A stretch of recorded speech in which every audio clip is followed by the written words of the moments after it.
আসসালামু আলাইকুম, welcome back to my channel. কেমন আছেন সবাই? আশা করছি যে যেখানে আছেন সবাই সুস্থ আছেন, ভালো আছেন এবং নিরাপদে আছেন। আলহামদুলিল্লাহ, আপনাদের দোয়া ও আল্লাহর রহমতে আমিও আমার পরিবারের সবাইকে নিয়ে ভালো আছি।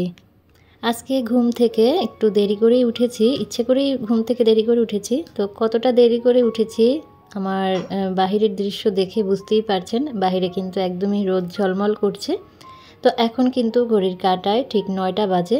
আর এত বেলা পর্যন্ত ঘুমিয়েছি একটাই কারণ আলিফার পাপা বাসায় নেই। আলিফার পাপা হচ্ছে গ্রামের বাড়িতে গিয়েছে। আর এদিকে মেয়েরও এক্সাম শেষ, স্কুল বন্ধ। তো সেই কারণে সকালবেলা কোনো আর কি প্যারা ছিল না। তাই ভাবলাম একটু আরাম করে ঘুমিয়ে নেই। তো ঘুম থেকে উঠি সবার আগে হচ্ছে বারান্দায় চলে গিয়েছিলাম। আমি যদি ঘুম থেকে 10টার সময় উঠি তখনও ঘুম থেকে উঠে সবার আগে আমাকে বারান্দায় যেতে হবে। আর যদি আমি ঘুম থেকে ভোর 5টায় উঠি তখনও ঘুম থেকে উঠে সবার আগে আমাকে বারান্দায় যেতে হবে। বারান্দায় কিছু সময় কাটিয়ে চলে এসেছি রান্নাঘরে। গতকাল রাতে যে খাওয়া দাওয়া করেছি মা মেয়ে, সেই প্লেট বাটিগুলো কিন্তু সিঙ্কেই জমা রয়েছে।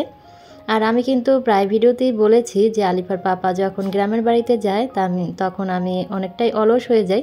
তো শুধু অলস হয়ে যাই না, একটু আরামপ্রিয় হয়ে যাই।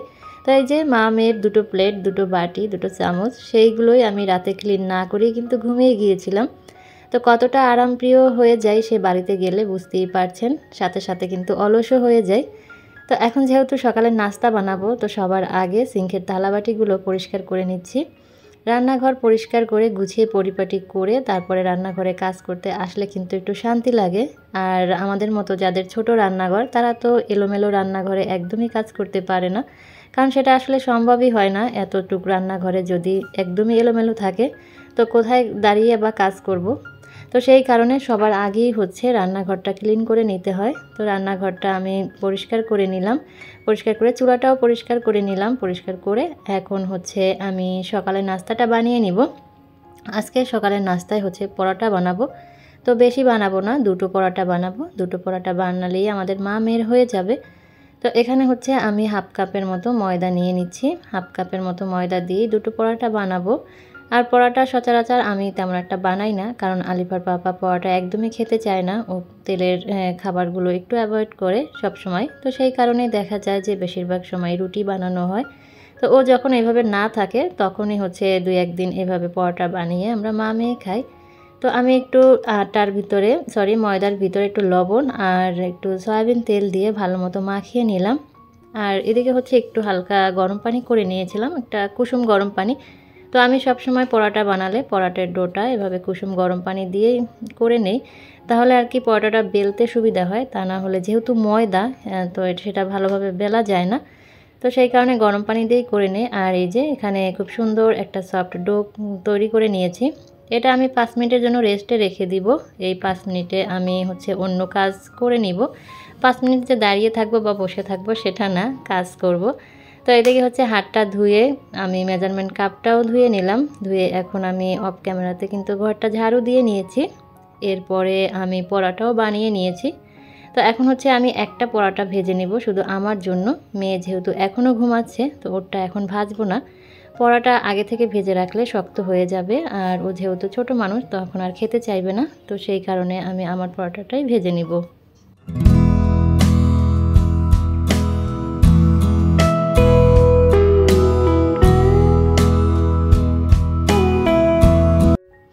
আর মাশাআল্লাহ, দেখতে পাচ্ছেন কত সুন্দর আমার পরোটাটা ফুলে উঠেছে।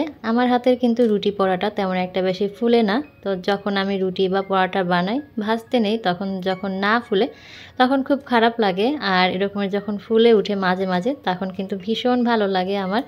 তো এই তো আমার কিন্তু পরোটাটা ভাজা হয়ে গিয়েছে। আর পরোটাটা আমি আজকে খেয়ে নিব একটা ডিম পোস্ট দিয়ে, সাথে তো চা থাকবেই। তো ডিম পোস্টটাও আমি করে নিয়েছি। আর আজকে আমি করে নিব রং চা, কারণ চা বানাতে গিয়ে দেখলাম যে দুধ নেই। তো সেখানে ভাবলাম রং চাই খেয়ে নেই। আর মেয়ের পরোটাটা আর ডিমটা এখানে আমি রেখে দিলাম, ও উঠলে তারপরে আমি ভেজে দিব। আর অলরেডি আমার নাস্তাটা রেডি হয়ে গিয়েছে, চাও আমি করে নিয়েছি। তো আমি হচ্ছে এখন চায়ের যে কাপটা তার ভিতরে একটা চামচ দিয়ে দিলাম, যেহেতু এটা আমার কাচের কাপ। আর কাচের কাপ বা গ্লাসে যদি গরম কোনো কিছু ঢালা হয় তখন এরকম যদি একটা চামচ দেওয়া হয় তাহলে গরমের যে মানে টেম্পারেচারটা সেটা হচ্ছে চামচটায় শুষে নেয়, তখন আর কাপ বা গ্লাসটা ফেটে যাওয়ার কোনো সম্ভাবনা থাকে না। তো আমি সবসময় এরকম করেই কাচের কাপ বা গ্লাসে গরম কোনো জিনিস ঢালি। নাস্তাটা নিয়ে আমি চলে এসেছি বারান্দায়। আজকে একটু আরাম করে বারান্দায় বসে নাস্তাটা খাবো আর নিজেকে একটু সময় দিব। যেহেতু আলিফার পাপাও নেই, আলিফার পাপা থাকলে তার নাস্তা, তার লাঞ্চ রেডি করাতে অনেকটাই ঝামেলা হয় সকালবেলা। এইদিকে হচ্ছে মেয়েরও স্কুল নেই, মেয়েও ঘুমাচ্ছে, তো একা একা। তো যেহেতু সুযোগ পেয়েছি নিজেকে একটু সময় দেওয়ার জন্য, তো সেই সুযোগটা কিন্তু আমি আর হাতছাড়া করব না। আর এই সুযোগটা আমি কখনোই হাতছাড়া করি না। আমি যখনই সময় পাই নিজেকে একটু সময় দেওয়ার জন্য সেই সুযোগটা আমি কিন্তু কাজে লাগিয়ে নেই।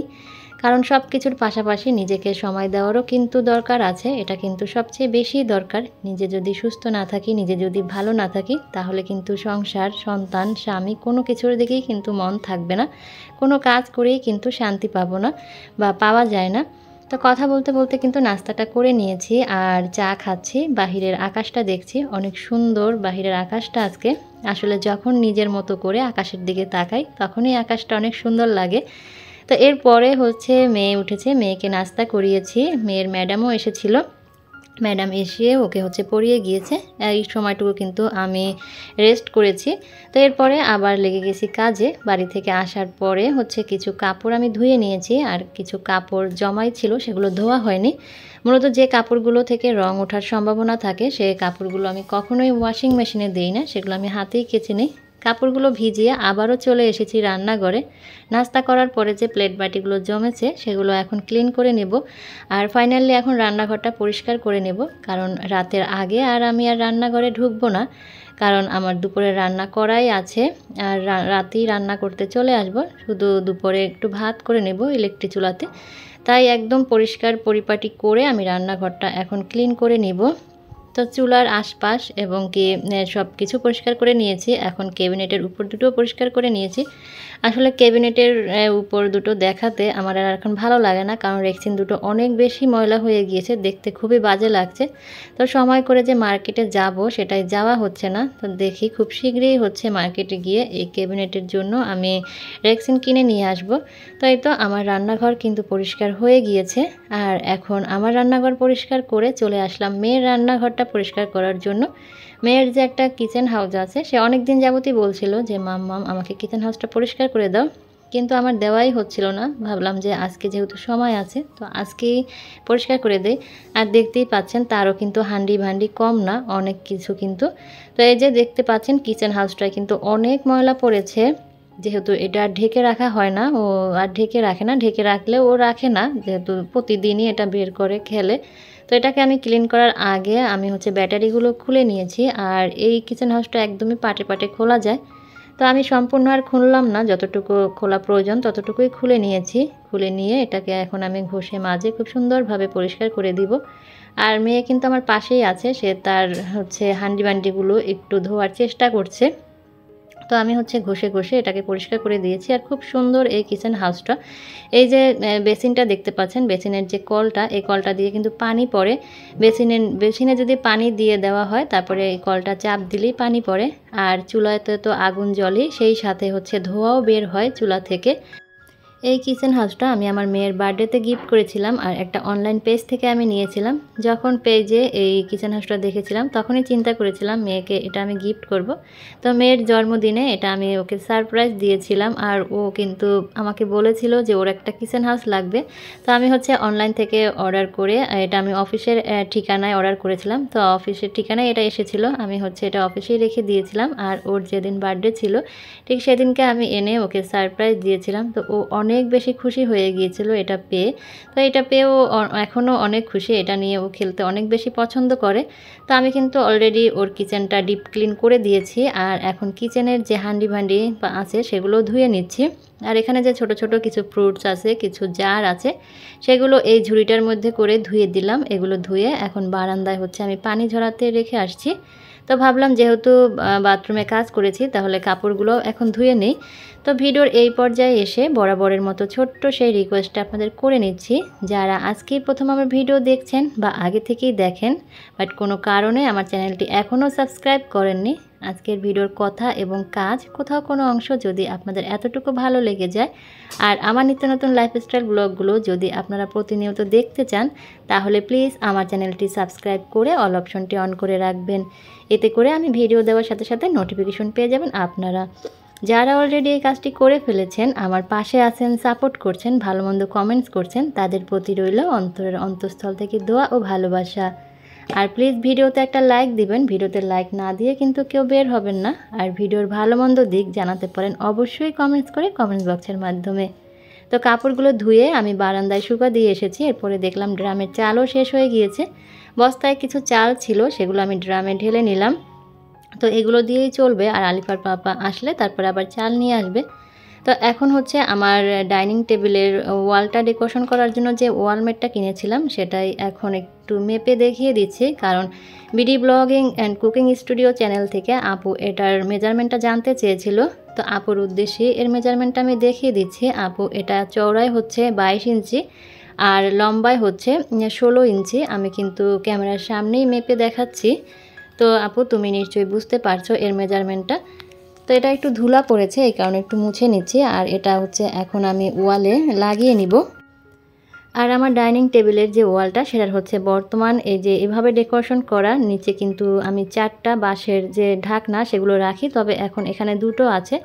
তো আমি হচ্ছে প্রথমে আমার যে মিররটা আর হোম সুইট হোম এটা খুলে নিয়েছি। খুলে হচ্ছে ওয়ালটা একটু ভালোভাবে মুছে নিচ্ছি, যেহেতু টাইলসের ওয়াল একটু ময়লা পড়ে থাকে, সবসময় তো আর কি মোছা হয় না।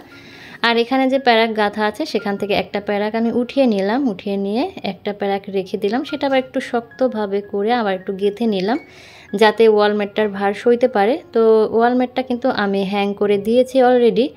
আর এই ঘড়ি আর ওয়ালমেটের মাঝামাঝিতে আমি হচ্ছে মিররটা রাখবো, সেখানে হচ্ছে একটা প্যারাক গেঁথে নিয়েছি অলরেডি, কিন্তু মিররটা দিয়েও দিয়েছি। আর এই যে নিচে একদমই নিচে আমি হচ্ছে আমার বাঁশের এই ঢাকনাগুলো এভাবে করে আমি রেখে দেই, বড় ছোট বড় ছোট।